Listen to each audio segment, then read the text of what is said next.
good morning. I hope that everybody's well and that you've had a good week. Yet again, this week has flown by. I don't know where the days go. I can't wait for lockdown to be lifted and we can start to get our lives back. We can be more focused. This lockdown, it seems so much harder than the previous two. I know I'm not alone in saying that. My friends feel that as well too. I can't wait for April the 12th when hairdressers are allowed to open. I have my appointment for that day. I can't believe I've not had a haircut all year. My hair is driving me mad. Okay, so this week I have finished a little sampler and I started it and finished it in between Flosstube videos. And I've also started a new sampler, but I'll talk about that shortly. I suppose really for Hands Across the Sea samplers, the highlight of this week was the release of the beautiful Amy Fisher. And I have had so many emails and constant emails about this sampler since I showed her being stitched. You know, people desperately wanting to stitch her. So this week we made her available. She is such a pretty sampler. Those colours are really, they just all work in harmony, yet you've got such a lovely range of colours. This green, you know, it's so citrusy, it makes your mouth water. Very, very pretty. I love the little ducks on this one. And I've really enjoyed stitching this whole bottom section because they were motifs I don't normally stitch. And even the border, I've never stitched a border like that. It was a very easy one to count out whilst I was stitching. She did two quirky things with her border. On this corner and that corner, and on the original it was actually framed, so these two ends of the border disappeared underneath the frame. Very pleased with how this one turned out. Now, what can I tell you about Amy Fisher? Well, I understand that Amy Fisher is quite a notorious name in the US, but this isn't a US sampler, this is an English sampler, so our Amy Fisher is not the notorious one. Now, Amy and Fisher, they are relatively common names in this country, so I really wasn't expecting to find this little girl at all, but I'm forever the optimist, so of course I had to have a look and I narrowed it down to two possible Amys. And although I can't say with certainty, I have a feeling that the Amy Fisher out of the two that stitched this sampler was a little girl that was born, or sorry, I should say baptised, on October the 17th, 1880 in Stourton, Staffordshire. Now, Staffordshire in the UK is famous for its potteries. A lot of our china comes from this area. The Industrial Revolution really changed the whole of Staffordshire. Amy's parents were William and Eliza, and Amy first appears on a census return in 1881. She was born, as we said, in 1880, so I think the parents must have moved straight away up to London, and they lived at Ensel Mews, which is in Kensington, and in the census 10 years later they were living in Cranley Mews, Kensington. And mews in this area of London were rows of buildings that housed carriages and horses, and the coachmen and the grooms, and if they were married, their families lived on the first floor above the horses and the carriages. And Ensor Mews and Cranley Mews, they were either side of Rowland Gardens. So Amy's father must have been employed by a wealthy person who lived in this street or row of grand houses. We can follow Amy, if I can turn the page over. Oh, my hands are so dry. I've never washed my hands so much in my life, and I do wash my hands a lot normally.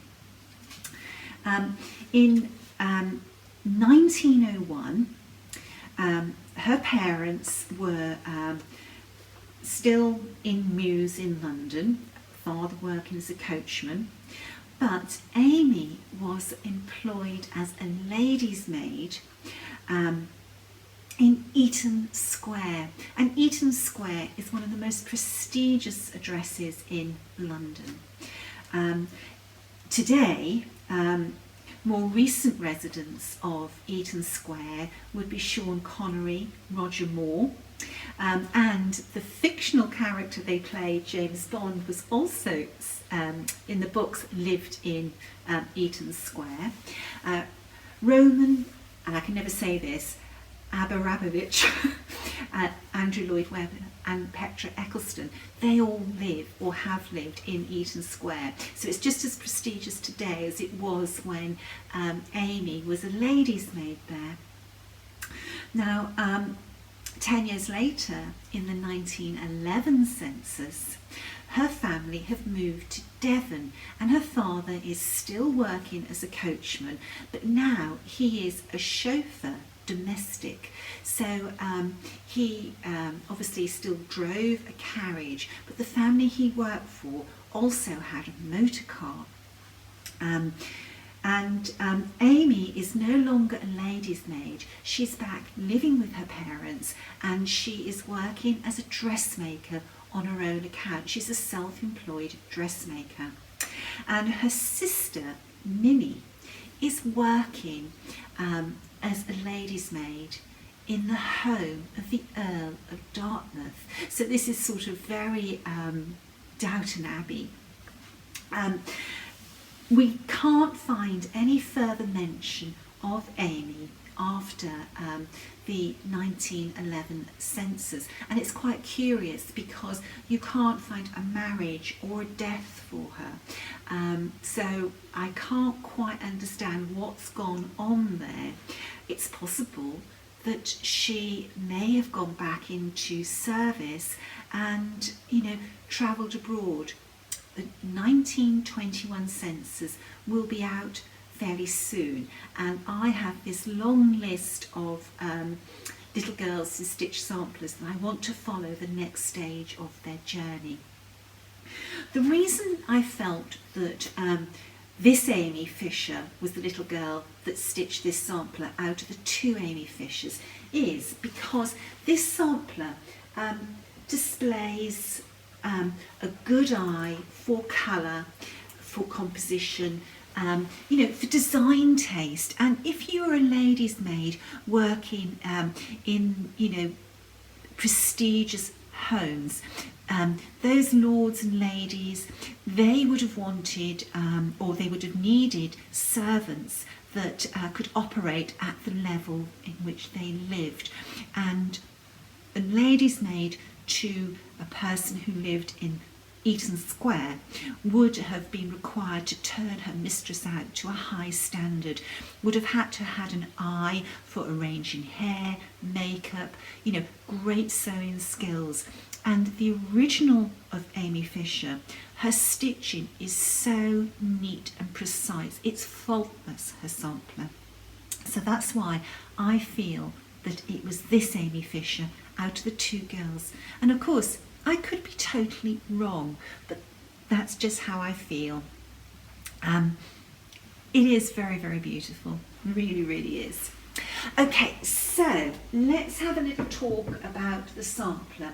Well, the original sampler was 15 inches by 16 inches approximately, and that equates to about 28 count linen, 14 count Ada. The stitch count is 209 stitches by 222. So on 14 count Ada, 28 count linen, it's a 14.93 by 15.86. If you stitch this on 36 count linen, 18 count Ada, it would be 11.61 by 12.33. And if you stitched her on 56 count linen, she would be 7.46 by 7.93. This sampler can be stitched on Ada, Linada or Ada. It's stitched with cross stitch over 2 and some back stitch or double running stitch and a few Algerian eyelets. And the Algerian eyelets are worked over 4 threads and have 8 legs. She used 15 different colours. I stitched this sampler with a Vera Soie 103, but in the little PDF download there is a conversion for Soie d'Alger and DMC, and her colours, they really are so pretty. The linen I used was from XJew Designs, and it was old sheep. Now Ducas does more than one linen with the name sheep in. This is old sheep, and it's a really nice colour, although it is a light colour. There is a warmth to it, and that's not really coming out in this light today. And I also have this sampler already glazed. That's where the little eyelets are, in the crown. The crown is so pretty. Where Amy lived as a child, if we have the right Amy, in the Mews, it was very close to one of London's parks, and there would have been lots of ducks on the lake in the park. Maybe she went to feed them bread. We always used to do that as children, and in fact we still do that now. Very close to where we live there is a boating lake, and we like going there looking at all the ducks and the swans and everything else that flies in.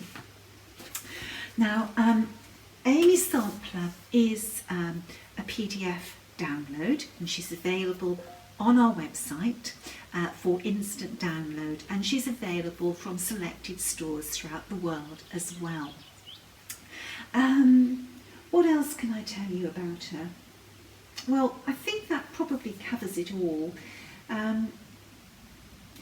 The reason I've got these two samplers out, this one is Cicely Margaret Ingram, which was released I think just before Christmas and has been very popular, is that I've got these two samplers out because this is how I'm hanging her at the moment. She's between these two samplers. This little sampler I have shown before, but I haven't released her yet. That's something I've got to do, is get this one written out and released. My sampler wall, I'm building the number of samplers all the time, but I'm not going to hang them in their final place until I've stitched all the samplers I want for this wall. I can see the wall in my mind, how it's going to be laid out and how the colours and the different shapes of the sampler is going to work. And when I've stitched them all, I'm going to take down all the samplers that are there at the moment, redecorate that room, stop and fill all the holes, and then re-drill the wall for where I want these small samplers to hang. I'm going as fast as I can because I really want to get this wall arranged in my home. Okay, there's another little sampler here. This is a tiny little sampler, and this was a gift from one of my dearest friends. It's beautiful, and it's a sampler that I really cherish. Very pretty. Now let me find out where this little motif came from. Just a moment. Just bear with me a second. Oh gosh, do you know, I've just had a new download from Apple for my iPhone, and it just seems to work completely differently now. Oh gosh, do you know, I talk far too much on Messenger. I really do. Right, this little motif on this little sampler comes from a marking sampler by Darlene Laura, and it was stitched with Soie Saphine on 5360 count legacy. Isn't that beautiful? Really pretty. Love that. It's a beautiful splash of colour.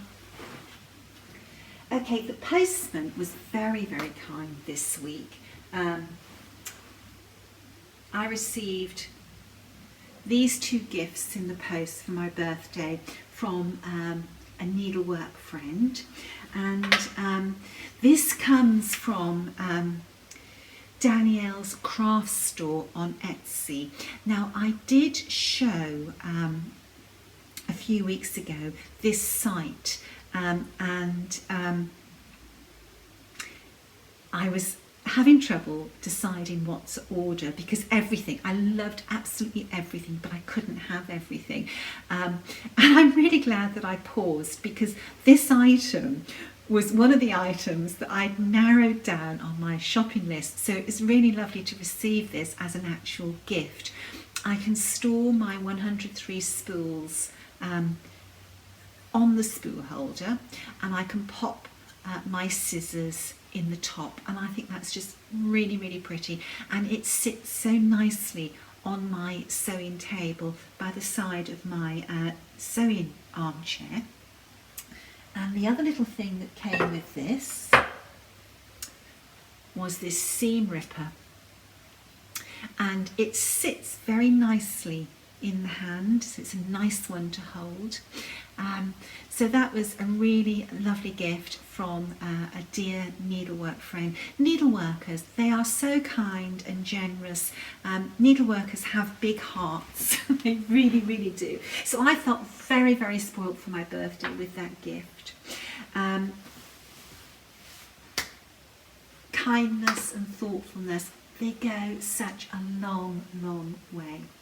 Now, I had another birthday gift in the post, and it was this beautiful project bag which has bees on.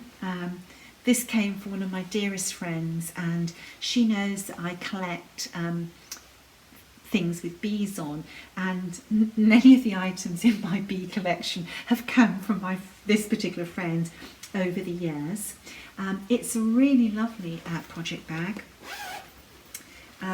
And inside there's bee fabric as well, and again this is beautifully finished. And the bag came from the Cross Stitch Nook on Etsy, and when I opened the bag there were lots of things inside as well. We can't get this book in the UK at the moment. We have to get this from America. I'm sure that will change, but for the moment this only comes from America, and my friend knew that I would like this book, and she sourced it for me and included it in my birthday presents. If you haven't got this book, this is a book that's well worth getting. It is packed full of lots of different motifs which will enable you to design your own sampler or personalise your own sampler. It's by Brenda Keyes and it's called The Sampler Company's Ultimate Sampler Motifs Sourcebook, and it's a new book out and it's priced at $17.99. And actually, do you know what? That's got pounds on it. That's got a pound sign, not a dollar sign. But I couldn't find this in the UK. That's really strange. Anyway, lots of needlework stores have got this, and I believe it's also available on Amazon.com in the States as well. That wasn't all that came from my friend. She really spoilt me, as she always does. This little box was enclosed, and this box comes from Staples, and the reason that my friend enclosed it is that it's the perfect size to store 103 spools. You can just pop them in there. But that wasn't what was in this box for me. There was this fabulous thread keep. Look how pretty that is. And of course the diamantes. A girl's got to have diamantes.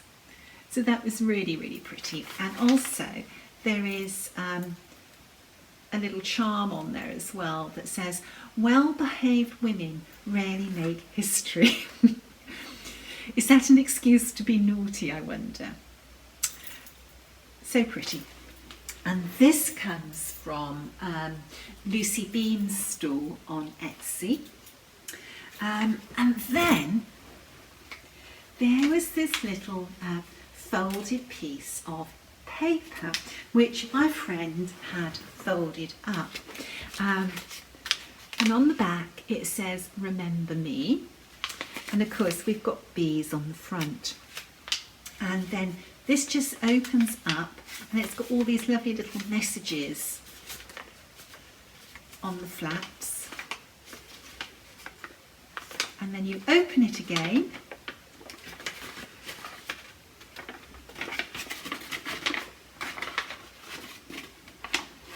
And then there's a little private message inside. But it also says, a token of friendship from me to thee, which I think is really, really precious. And then it can just fold back down. And inside was a very, very pretty, sparkly needle minder, which I think really matches my twirly today very, very nicely. So pretty. I love the pretty things with needlework, and this came from Gina's Unique Boutique on Etsy. That's so pretty. My friend has been showing lots of photos with one of these on her needlework, and I've been admiring it. I feel very, very blessed. Okay, let's move back to actual stitching. Well, the sampler I stitched and finished is actually rolled up down here. So I'm not going to unroll it. It's one that I stitched specifically for my personal sampler walk. I'm not sure if I'm going to release it. When I've had it framed, I will show you, and if people are interested in stitching it, I will release it. But it was one I chose specifically for me for a special reason, which will be revealed when it's framed. So this is the little sampler that I have started. I started this 2 nights ago. And this has been an absolute joy to stitch. Different colours. You know, that mustard and tan is an unusual combination for a border. And then with those bluey grey greens, or greeny grey blues, maybe I should say, because blue is the dominant colour in that shade.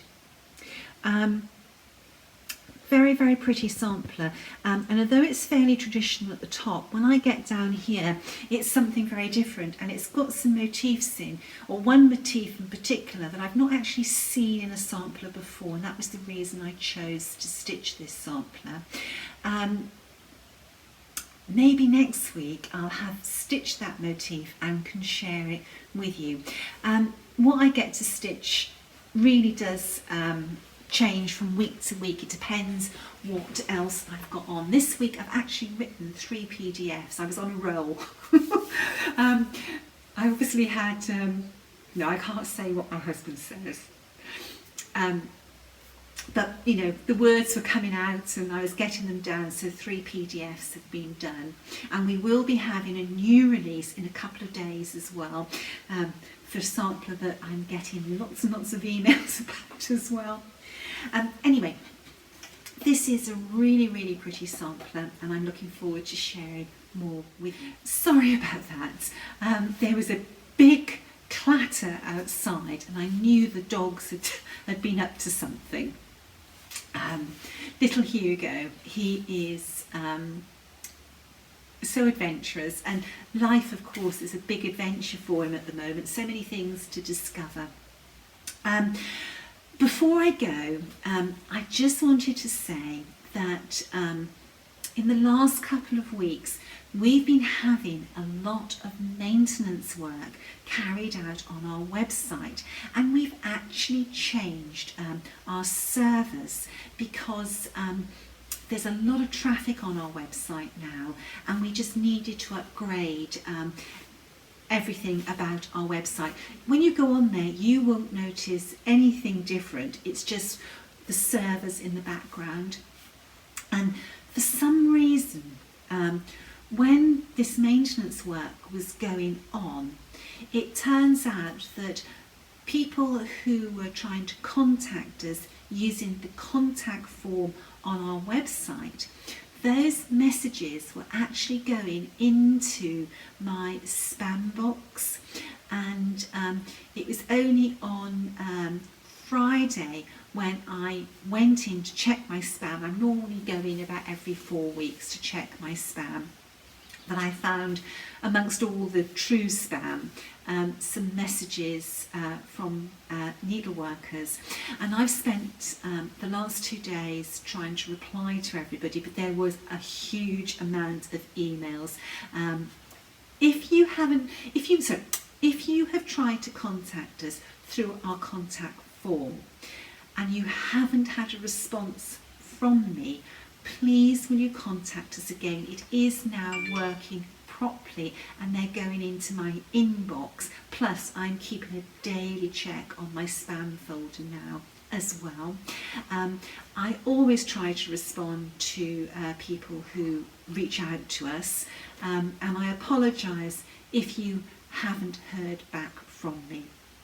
Okay, this video is going on for quite a while now, so I'm going to round it up and say stay safe, stay well, and if God is kind, I'll be back next week with another video. Bye-bye.